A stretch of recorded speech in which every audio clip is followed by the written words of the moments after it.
Assalamualaikum warahmatullahi wabarakatuh. Bertemu kembali di KBM Ekonomi kelas 12. Mudah-mudahan semuanya dalam keadaan sehat walafiat. Baik, langsung saja pada materi. Pada kali ini yang disampaikan UKBM 3.1 di KD 33 dan 43 pada bagian yang ketiga mengenai aturan debit dan kredit serta saldo normal, kemudian pengertian fungsi jurnal umum, serta membuat jurnal umum. Mudah-mudahan waktunya. Baik, kemarin sudah kita pernah mempelajari mengenai siklus. Ini mohon jangan sampai lupa. Pada kali ini kita akan membahas salah satu bagian sub dari tahap pencatatan, yakni pada jurnal umum.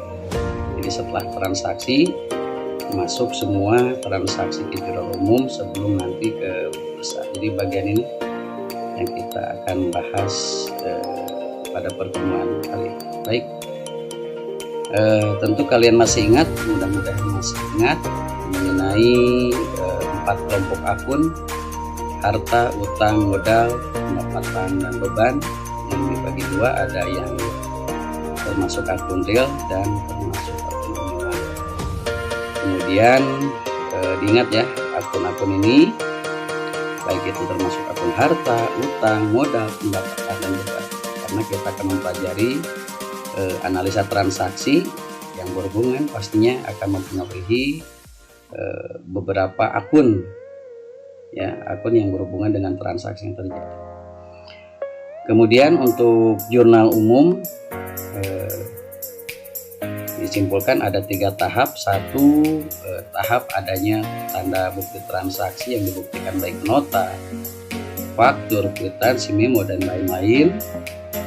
Kemudian tanda bukti inilah yang akan nanti dianalisa. Analisanya apa? Ya, analisa mengenai tentang pengaruh dari kelompok golongan akun, baik itu harta, utang, modal, pendapatan, dan beban, pengaruh bertambah maupun berkurang, karena nanti pengaruhnya terhadap penempatan akun baik di sisi debit maupun sisi kredit yang akan nanti dimasukkan, dicatat ke dalam jurnal umum. Catatan pertama, ya, pada terdapat kolom tanggal di jurnal umum, kemudian keterangan, serta kolom debit dan kredit. Kemudian untuk diingat ya, catatan yang penting bahwa setiap transaksi pasti mempengaruhi minimal 2 akun. Sekali lagi, setiap transaksi pasti mempengaruhi minimal 2 akun atau lebih yang menempati kolom debit dan kolom kredit yang apabila diselisihkan hasilnya berimbang. Kemudian aturan-aturan debit kredit, ketika kita menganalisa transaksi, ada aturan yang harus kita patuhi mengenai aturan debit dan saldo normal. Contoh di sini ya, apabila ada transaksi yang termasuk kelompok akun yang dipengaruhi harta, baik itu pengaruh terhadap kas, piutang, perlengkapan, peralatan. Ketika akun itu bertambah ya, atau ada kenaikan, maka ditempatkan pada jurnal umum pada posisi debit. Sebaliknya, apabila ada kelompok akun harta yang disebutkan tadi berkurang, maka ditempatkan pada kolom kredit. Kalau saldo normal, ini saldo awal, saldo asal muasalnya harta itu posisinya ada di debit. Ya, nanti bisa paham ketika berjalan pada saat nanti pada buku besar dan baca saldo.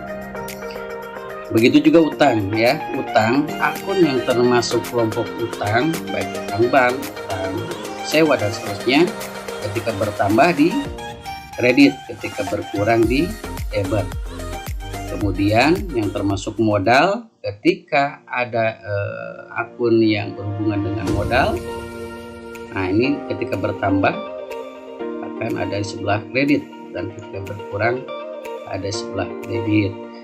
Kemudian pendapatan atau revenue ya, ketika transaksi mempengaruhi akun pendapatan, baik pendapatan jasa, pendapatan sewa, maka ketika akun tersebut bertambah maka ditulis di kolom kredit jurnal umum. Sebaliknya, ketika akun yang termasuk pendapatan ini berkurang maka di debit. Kemudian beban ketika bertambah, ya baik beban sewa dan seterusnya, itu ada di debit. Nah, berkurang di kredit. Ini salah satu acuan yang harus Anda pahami ya. Sengaja Bapak ada kolom biru ini, kolom biru dengan kolom biru yang di bawah, artinya jika harta dan beban bertambah maka posisinya di debit sama, dan jika harta dan beban berkurang maka di kredit. Begitu juga ini yang warna apa namanya merah ya, merah muda. Jika utang, modal, pendapatan ketika bertambah itu di kredit, dan sebaliknya jadi kredit jika berkurang. Baik, kita lanjutkan langsung pada jurnal umum. Jurnal umum merupakan media dalam proses akuntansi untuk menampung akun-akun transaksi. Nah, contohnya seperti ini ya. Ada nama perusahaan, kemudian nama jurnal, kemudian per bulan transaksi itu dicatat. Ada kolom tanggal, ada kolom keterangan, ada referensi, ada kredit. Nah, ini pada tanggal, yakni mencatat untuk transaksi tersebut terjadi pada tanggal dan bulan berapa. Kemudian keterangan ini untuk mencatat akun di debit maupun di kredit. Kemudian kolom referensi diisi dengan nomor perkiraan yang bersangkutan ya. Laju referensi digunakan pada saat jurnal dibukukan atau diposting ini ketika pada saat membuat buku besar ya, sementara ketika hanya dari transaksi ke jurnal umum ini masih kosong ya. Kemudian lajur debit dan kredit diisi pada jumlah uang yang sesuai dengan hasil analisis transaksi. Kemudian ada catatan, sebaiknya penulisan satu ayat jurnal dengan jurnal berikutnya diberikan jarak satu baris agar setiap ayat jurnal terpisah dengan baris. Ini mengenai jurnal umum.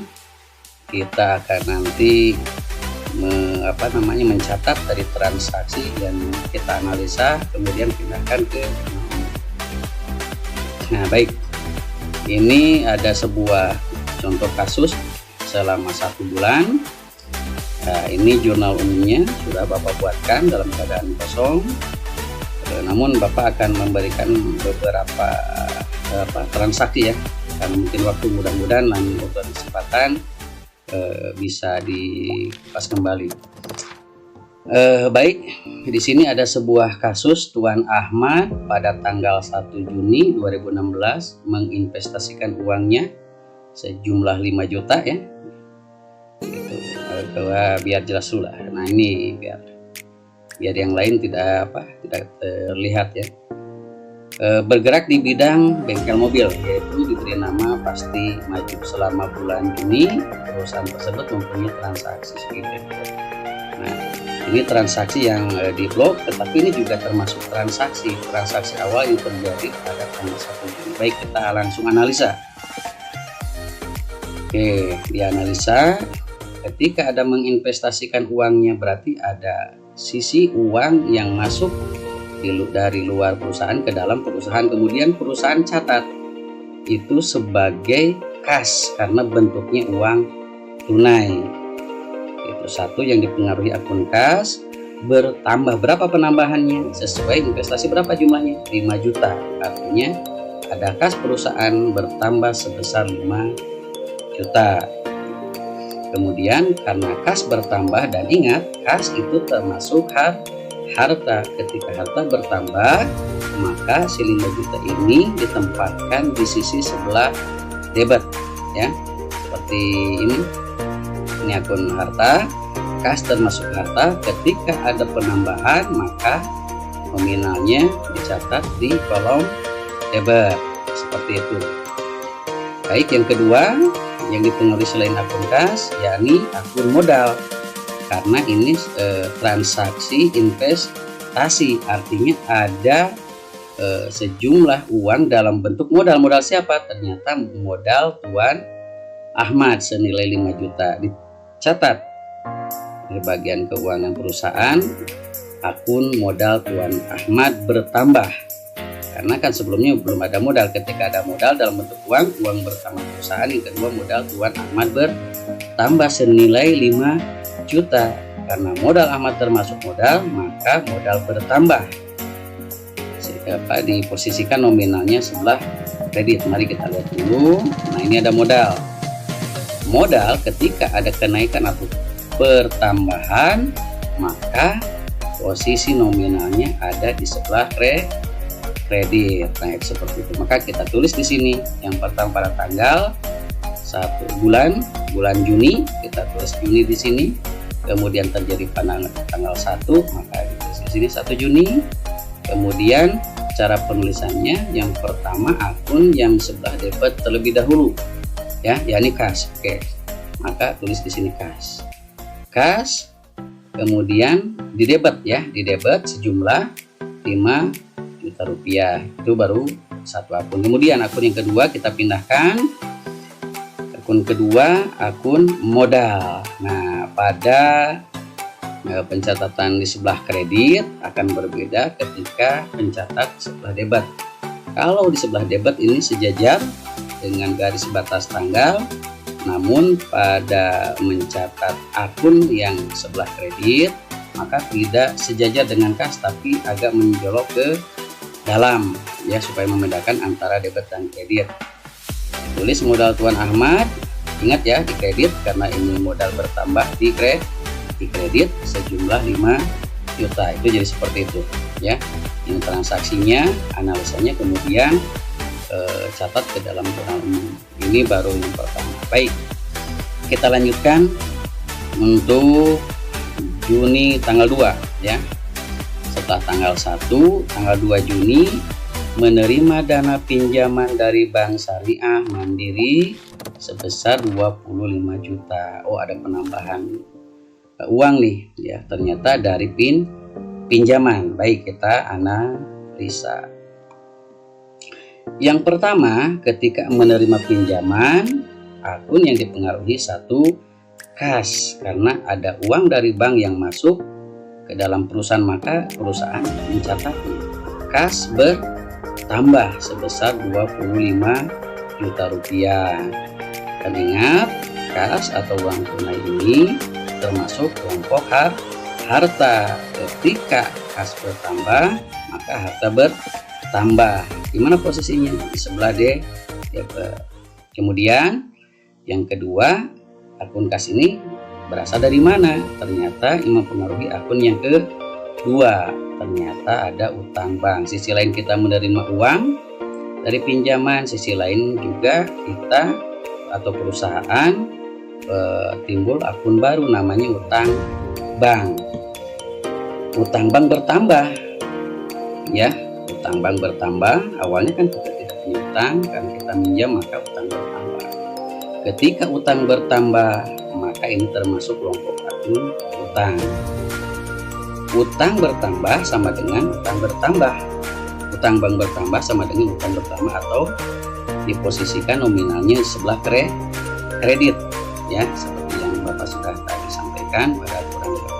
Maka kita tulis akun yang pertama dulu yang di sebelah debit 1 kas, debit senilai 25 juta sesuai ini. Kemudian akun yang kedua tempatkan sini. Nah, seperti itu, agak menjolok, ya. Utang Bank Syariah senilai 25 juta. Jadi tidak ada akun lagi yang dipengaruhi. Berarti ini sudah cukup, ya, untuk Juni tanggal 2. Kemudian kita lanjutkan pada tanggal selanjutnya, yakni tanggal 3 Juni, ya.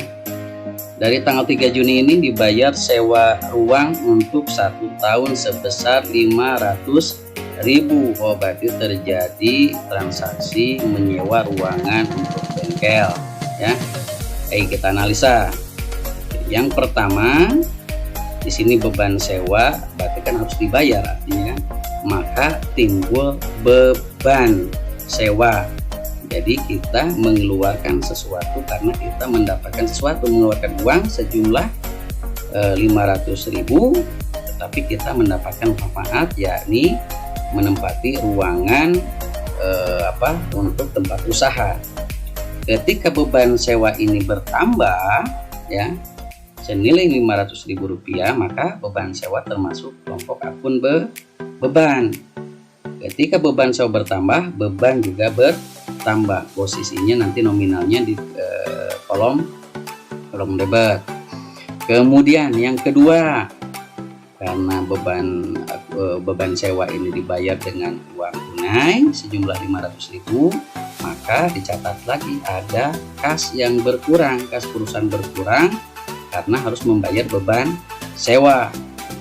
Jadi kas berkurang termasuk harta berkurang, posisinya di sebelah kredit gitu.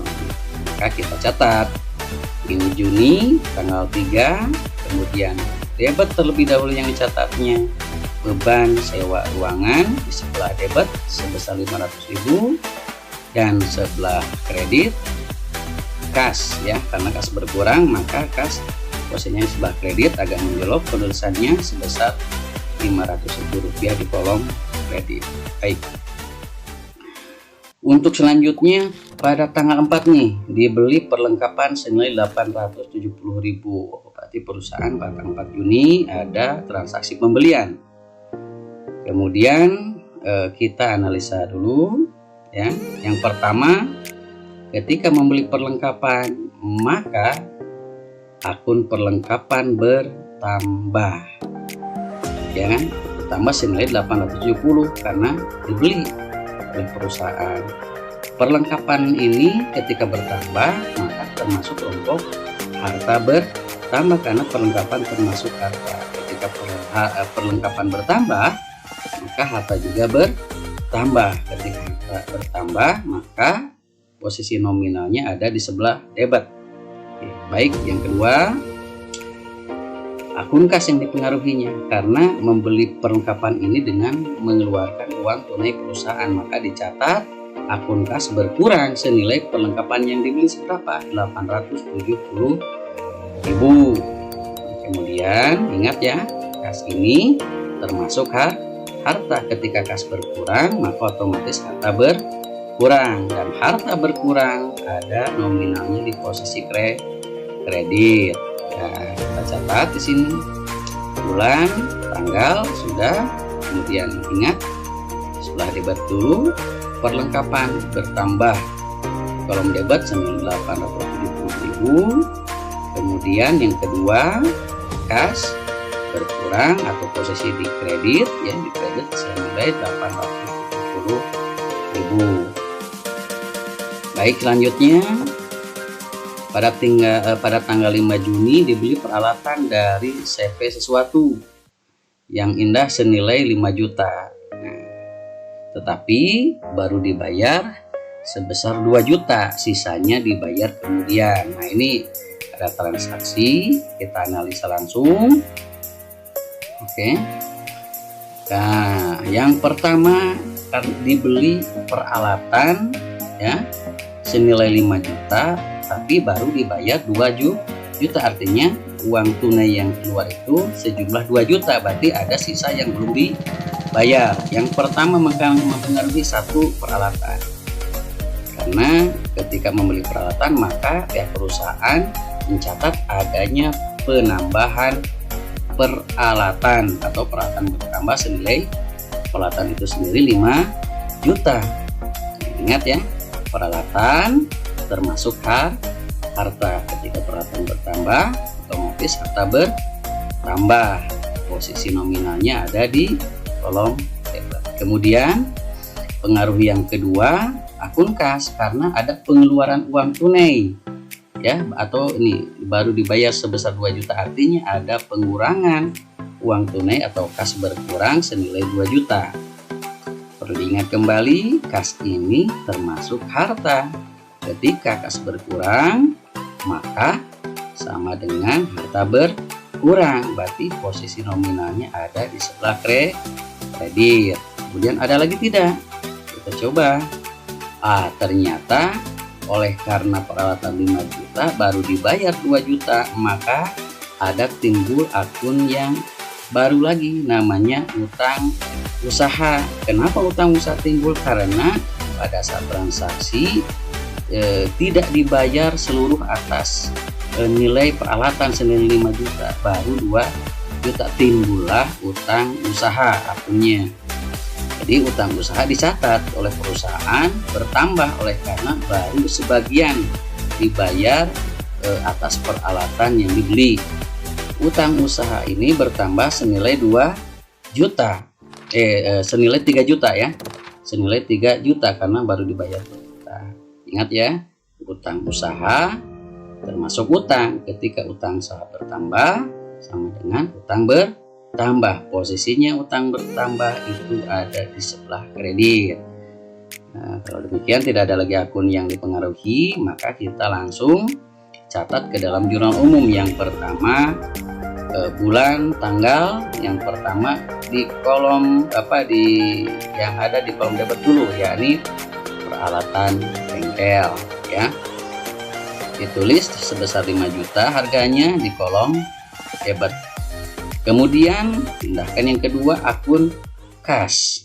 Karena akun kas sebelah kredit, maka agak menjolok ke dalam.